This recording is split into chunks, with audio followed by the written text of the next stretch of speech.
Oj svijetla majska zoro, oj svijetla majska zoro, majko naša Crna Goro, majko naša Crna Goro, sinovi smo tvog stijenja, sinovi smo tvog stijenja, i čuvari tvog poštenja, i čuvari tvog poštenja, volimo vas tvrda, tvrda, i stranište vaše klance, koji nikad ne poznaše sramotnoga ropstva lance.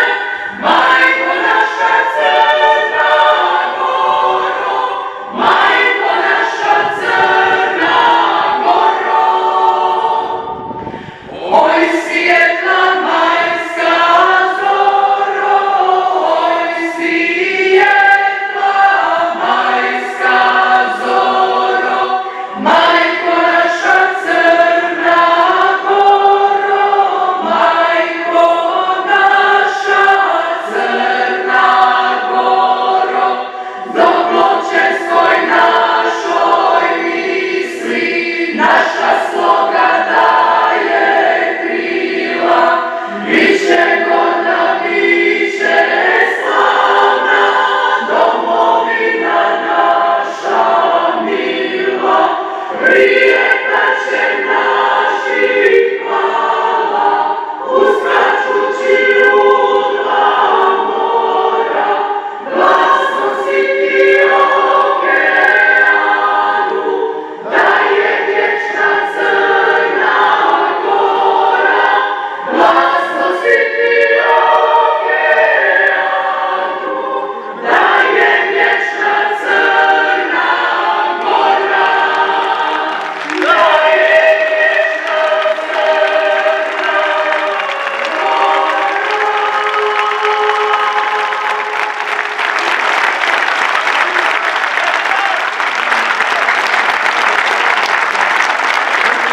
Učesnici opšte crnogorskog zbora, pozdravljam vas u ime Odbora za očuvanje Crnogorske pravoslavne crkve.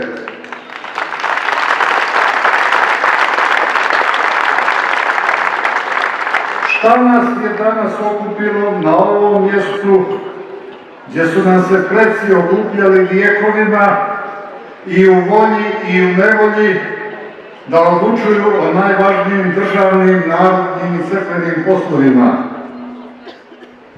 Okupila nas je činjenica da se SPC nalazi u dubokoj institucionalnoj krizi. O toj krizi ne svjedoči bilo ko, nego oni koji najbolje znaju i koji su najpozvaniji da to kažu. Vladika Boris, vladika Simeon, dobar dio svještenstva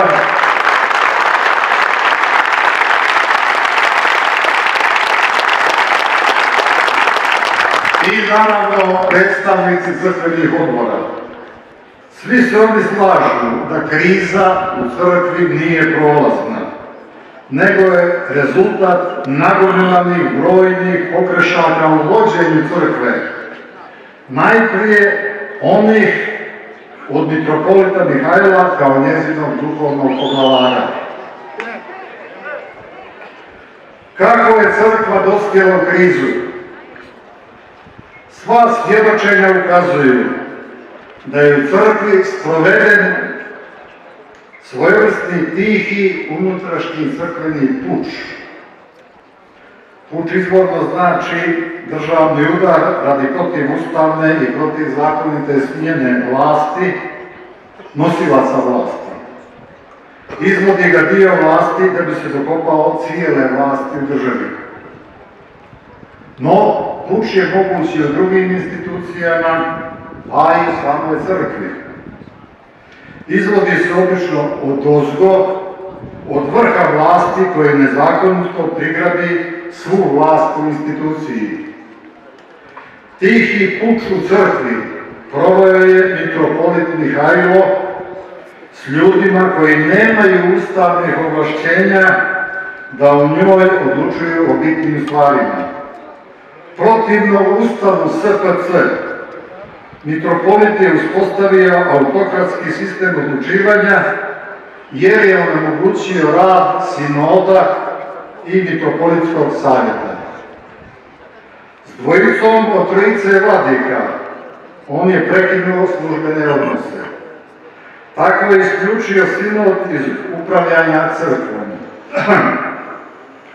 Već nekoliko godina sinod se nije sastajao u punom sastavu. Isključio je mitropolitski savjet, primio u teškom vremenu za državu Crnu Goru, za egzistenciju crnogorske nacije i za samo postojanje Crnogorske crkve. Mnogo dobroga je on učinio u crkvi.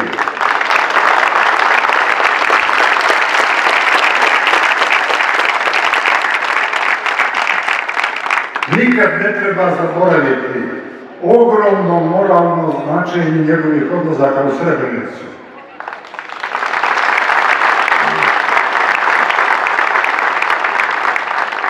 No, pokazalo se da on nema potrebnu veliku viziju institucionalne i kadrovske izgradnje crkve.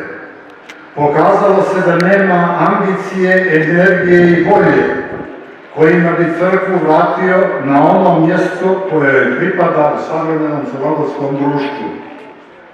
Naprotiv, vremenom je rasla njegova želja da autokratski upravlja crkvom. Ta je želja gušila crkvu. Ta je želja onespokojivala svještenike i vjernike. Zbog toga je rad u crkvi bivao sve više anemičan. Ona je sve više gubila na ugledu u crnogorskoj javnosti.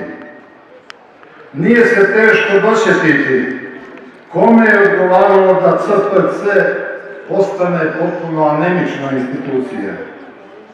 Lako je shvatiti kome bi sve smetala ozbiljna, dobro organizovana, angažovana i autoritativna Crnogorska pravoslavna crkva.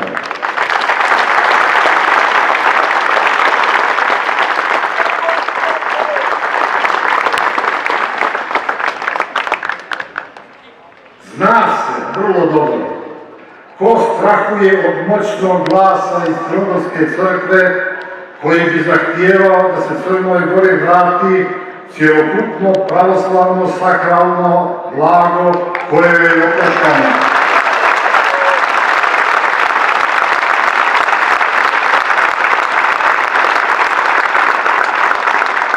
Postavlja se pitanje kako izaći iz krize u kojoj je CPC zapala unutrašnjim pučističkim udarom mitropolita i njegovog civilnog okruženja. Razboriti ljudi apelovali su da čelnici CPC nađu valjano rješenje. Neki od njih su išli kod mitropolita s takvom molbom i prijedlogom. Dočekao ih je rezolutnim odbijanjem pomirenja i dogovora.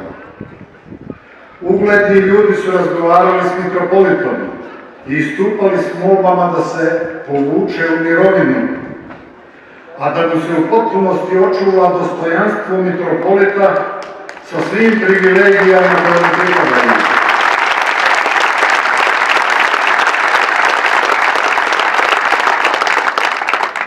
Odlučno je odbio i tu ideju.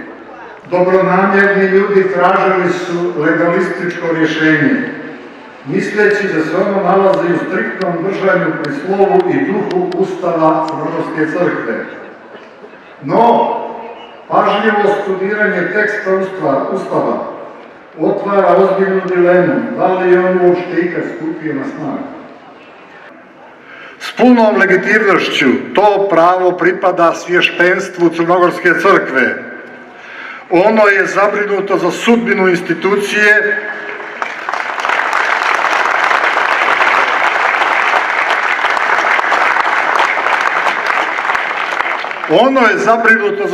institucije koje se obavezalo na duhovnu i životnu vjernost. Zakazuje ga ono, dakle, crnogorsko svještenstvo.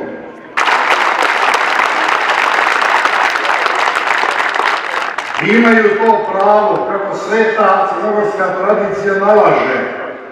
Crnogorke i crnogorci, kojima je stalo na čelu ove svete institucije, imaju duhovnog poglavara koji će se svim silama boriti da crkvu razvije, osnaži i učini bitnim dijelom savremene egzistencije Crne Gore.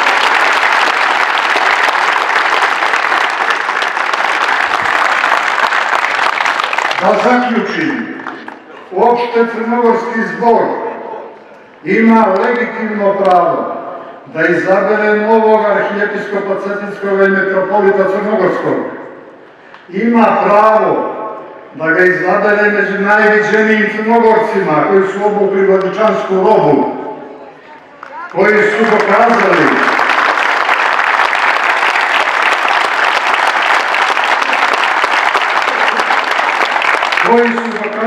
svoj duboki crnogorski patriotizam kao i sposobnost da vizionarski i s ogromnom energijom vode crkvu. Živjela Crnogorska pravoslavna crkva, živjela Crna Gora!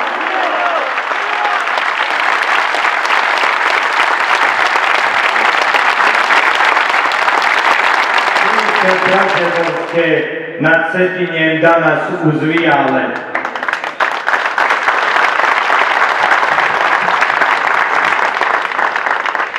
Pomaga mi Bog, braćo Crnogorci i sestre Crnogorke, gospodo hrišćanska i dragi prijatelji.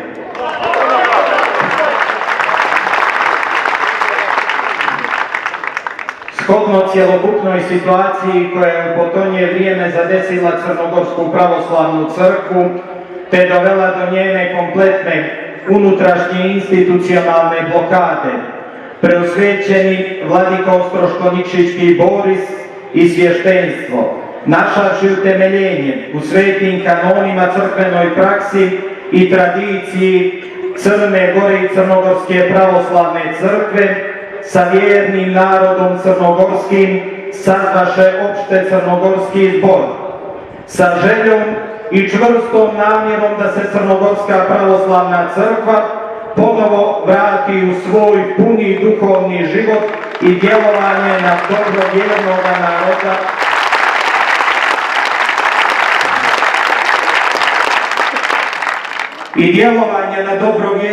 naroda Te prema tome, braćo Crnogorci i sestre Crnogorke, dajemo zboru opšte Crnogorskom u postojećem stanju na današnji dan jedinom legitimnom tijelu na odlučivanje i usvajanje sljedeće odluke. Prva odluka. Mi, pravoslavni Crnogorci, vjernici naše svete Crnogorske pravoslavne crkve, okupljeni na opšte Crnogorskom zboru 3. septembra 2023. godine gospodnje na Cetinje, ispred dvora donosimo odluku da se blaženjejši arhijepiskop Cetinski i mitropolit Crnogorski gospodin Mihajlo, aktuelni poglavar Crnogorske pravoslavne crkve, usled svoje starosne dobi u zadnjim godinama smanjene posvećenosti arhijerejskoj službi, stavlja i povlači u mirovinu i time sa trona poglavara Crnogorske pravoslavne crkve.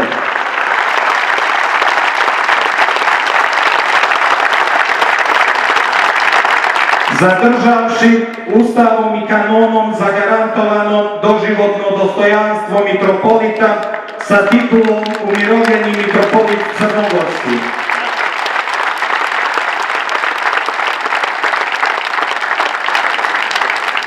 Crnogorci, da li se odluka usvaja?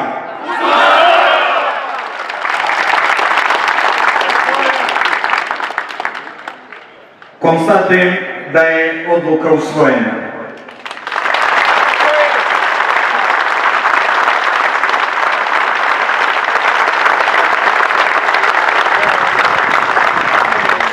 Odluka druga, da se na upražnjeni tron arhijepiskopa Cetinskog i mitropolita Crnogorskog, isto tako i poglavara Crnogorske pravoslavne crkve, na prijedlog okupljenog svještenstva i vjernog naroda, bira njegovo preosveštenstvo, episkop Ostroško-Nikšićki Boris.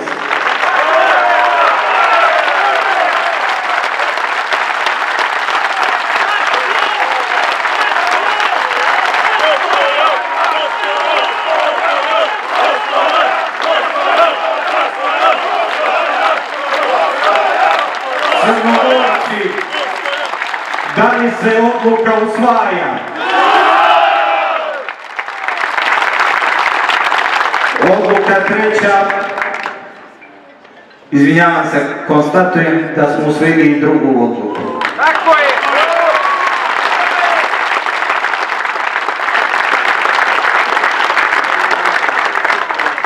Odluka treća, sagledavši cjelokupnu istoriju života blaženog pokojenoga arhijepiskopa Cetinskog i mitropolita Crnogorskoga, gospodina Antonija Abramovića, obnovitelja Crnogorske pravoslavne crkve,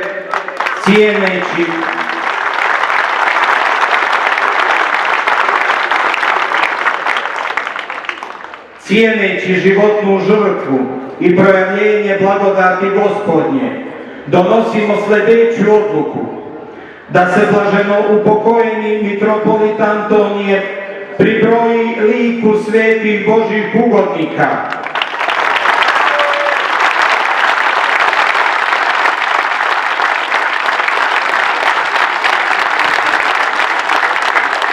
odnosno kanonizuje i oglasi kao sveti Antonije mitropolit Crnogorski.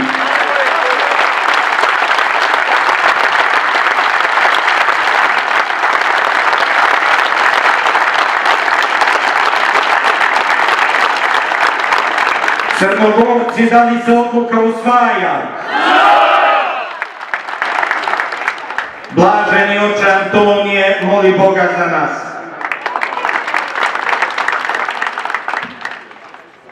Preosvećeni vladiko Ostroško-Nikšićki gospodine Borise,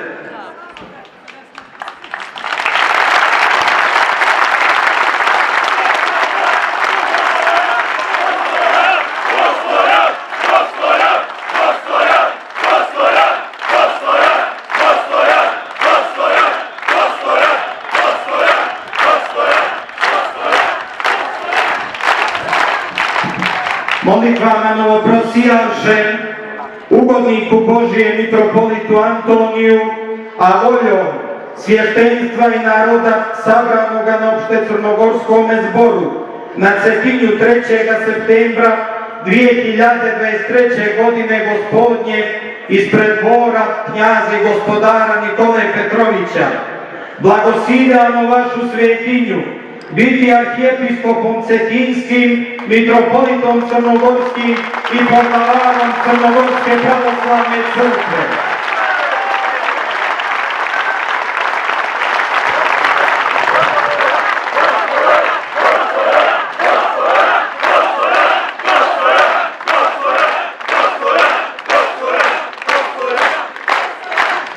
Prihvatam i u ničemu se ne protivim odluci svještenstva i opšte Crnogorskog narodnog zbora.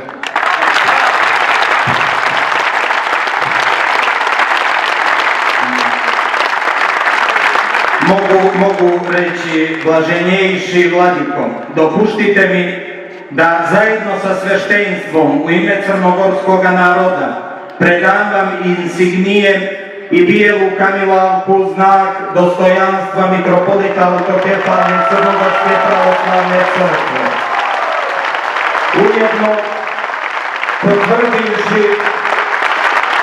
potvrdivši vaš izbor od naroda, Boga i ljudi, među dvije panagije na prsi vam stavljamo krst svetoga mitropolita Antonija Abramovića.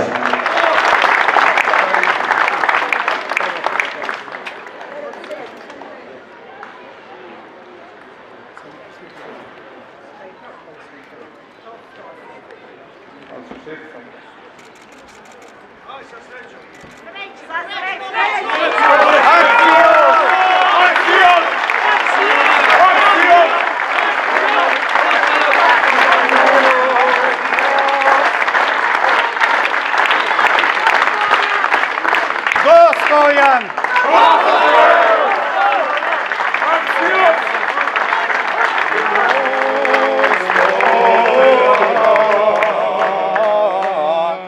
Dostojan! Axios!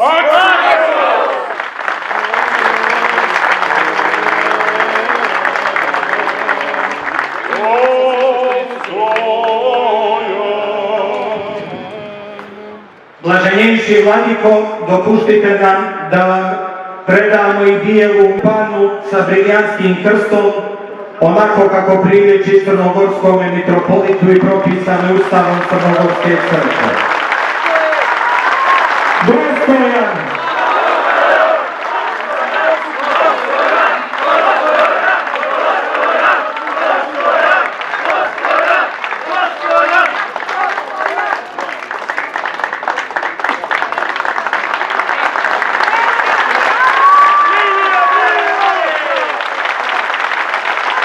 Blaženjejši vladiko, Gorskomu mnoga ja ljeta,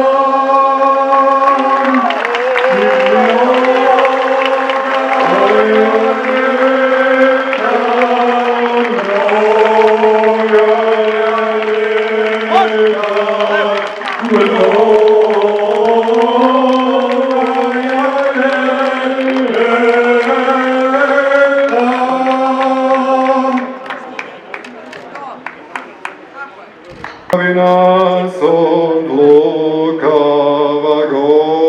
Jer je Tvoje carstvo i sile, slava Otca i Sina i Svetoga Duha, sada i uvijek i u vjekove vjekova. Amin.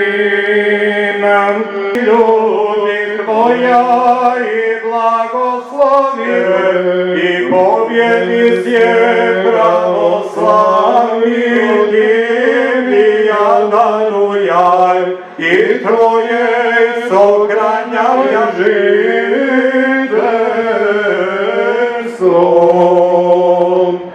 Gospodu se pomoli, vrijeme svakoga časa se klanjaju i na nebu i na zemlji, dugo trpeljivi, mnogo milostivi, koji pravednike ljubiša tvojim, tijelo očisti misli, ispravi rasuđivanje, izbistri, izbavi nas od svake žalosti, zla i bola, zaštiti nas svetim tvojima i poznanja nepristupne slave tvoje, jer si blagla. Amin.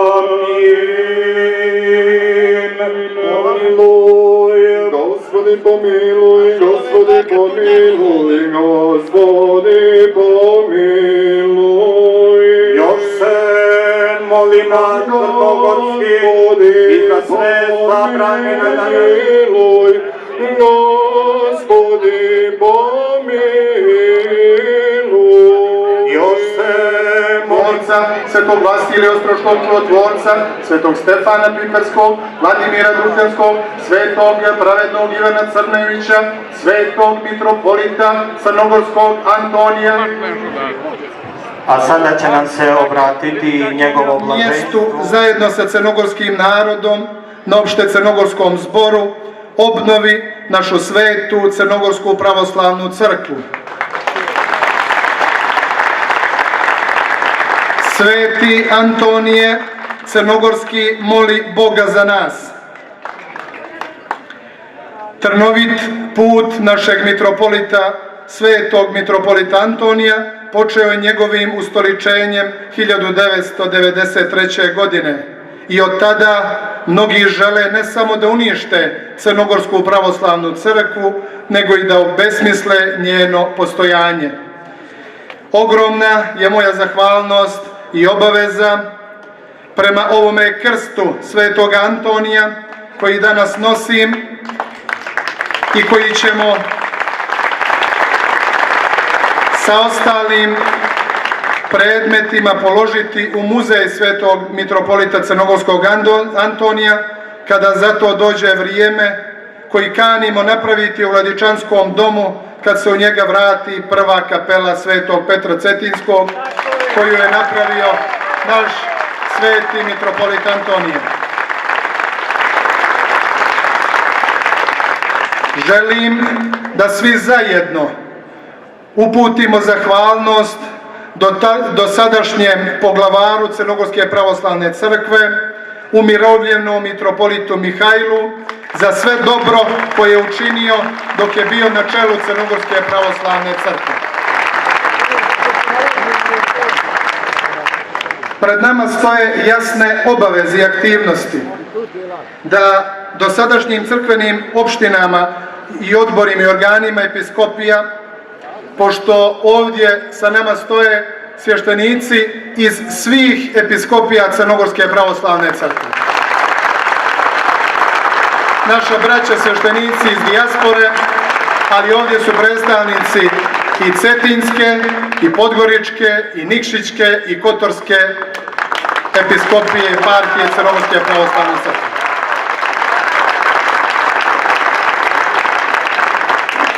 Da zajedno u saradnji sa svještenstvom formiramo mitropolitski savjet i mitropolitski upravni odbor i koje bi donijeli novi ustav koji nikad nikome više ne bi dozvolio mogućnost da blokira rad i funkcionisanje Crnogorske pravoslavne crkve.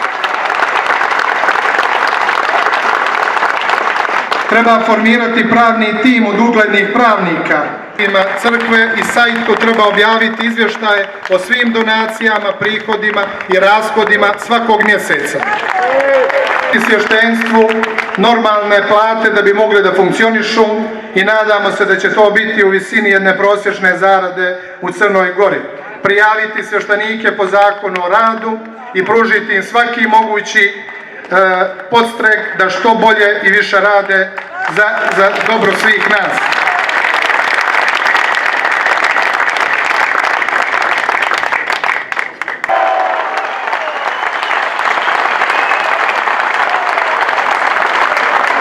Formirati i monašku školu, formirati tim za prezentaciju i predstavljanje Crnogorske pravoslavne crkve.